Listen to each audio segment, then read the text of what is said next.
Finally ভাৰতীয় দলে চতুৰ্থ মেচত কামবেক কৰি ইংলেণ্ডক 15 ৰানৰ ব্যৱধানত পৰাস্ত কৰিলে।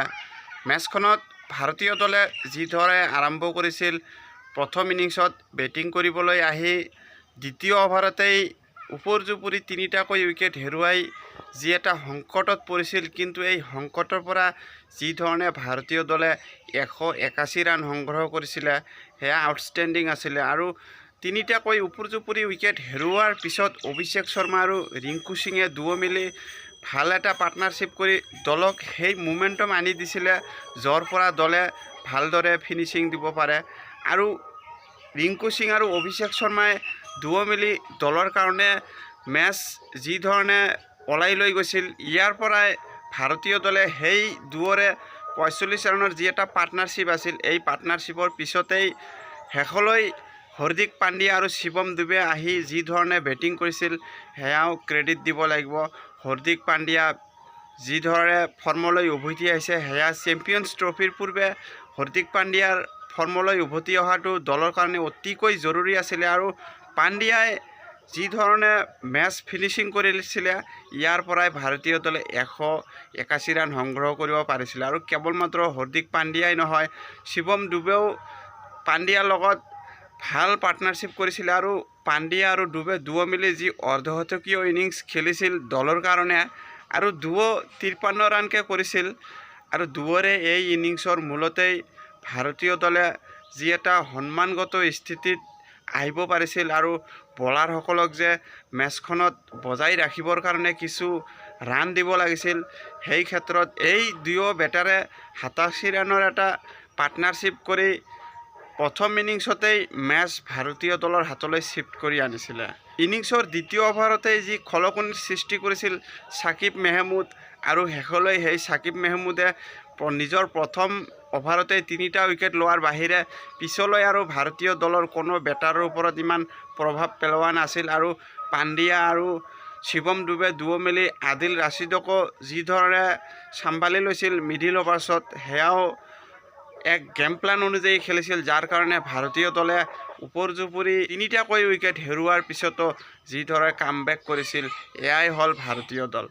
আৰু পিছলৈ ভাৰতীয় দলৰ বলাৰসকলেও যিদৰে কামবেক কৰি মেচখন জয়লাভ কৰিছিল, বিশেষকৈ পাৱাৰ প্লে যিধৰণে অপেনাৰসকলে ব্যৱহাৰ কৰিছিল, আৰু পাৱাৰ প্লে প্ৰায় শেষে হৈছিলে, 62 ৰান সংগ্ৰহ কৰিছিল। আৰু পাৱাৰ প্লেৰ অন্তিম বলত প্ৰথম উইকেট হেৰুৱাইছিল ইংলেণ্ড দলে, আৰু ইয়াৰ পিছত আৰু ভাৰতীয় দলে মুখ থেকেচা খাবলগীয়া হোৱা নাই, আৰু ওপৰ-জুপুৰি এটাৰ পিছত আন এটা উইকেট লৈয়ে আছিল, আৰু এজনৰ পিছত আন এজন বলাৰে যিদৰে কণ্ট্ৰিবিউট কৰিছিল, ইয়াৰ ফলতেই ভাৰতীয় দলে অৱশেষত 15 ৰানৰ ব্যৱধানত জয়লাভ কৰিব পাৰিছিলে।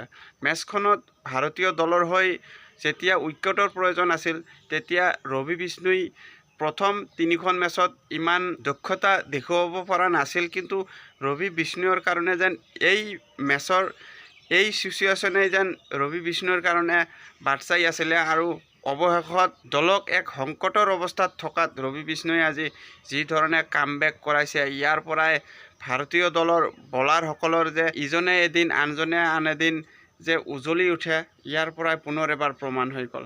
ৰবি বিষ্ণুৱে 3টা উইকেট লৈছিল, আৰু তাৰোপৰি বৰুণ চক্ৰৱৰ্তীয়েও 2টা উইকেট লৈছিল। বৰুণ চক্ৰৱৰ্তী আজি উইকেটৰ মুখ দেখা নাছিলে যদিও নিজৰ স্পেলৰ যি অন্তিম অভাৰ্ছ আছিল, সেই অন্তিম অভাৰ্ছত বেক টু বেক 2টাকৈ উইকেট লোৱাত যে বৰুণ চক্ৰৱৰ্তীৰ যি এটা দক্ষতা আছে, পুনৰ এবাৰ প্ৰমাণ হৈ গ'ল। তাৰোপৰি হৰ্ষিত ৰাণাই এই মেচখনত নিজৰ ভাল বলিঙৰ কাৰণে 4 অভাৰৰ কোটা সম্পূৰ্ণ কৰিবলৈ সক্ষম হয়, আৰু নিজৰ 4 অভাৰৰ স্পেলত 3টাকৈ উইকেট লৈ দলৰ জয়ৰ যি এটা গুৰুত্বপূৰ্ণ ভূমিকা গ্ৰহণ কৰিছিল, ইয়াৰ পৰাই হৰ্ষিত ৰাণাই আগজাননী দিলে যে ভাৰতীয় দলৰ হৈ হৰ্ষিত ৰাণাই যে আৰু নিজৰ স্থানৰ কাৰণে কিমান ভাল প্ৰদৰ্শন কৰিব পাৰে, এয়া আজিয়ে প্ৰমাণিত হ'ল।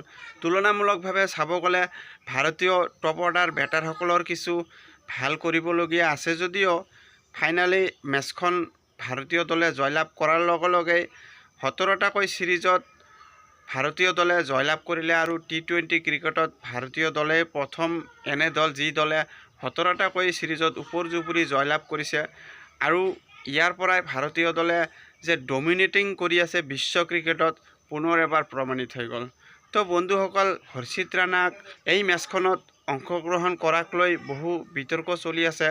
যদি পাৰোঁ সেই সম্পৰ্কে এটা ভিডিঅ' লৈ পুনৰ এবাৰ উপস্থিত হ'ম। ধন্যবাদ।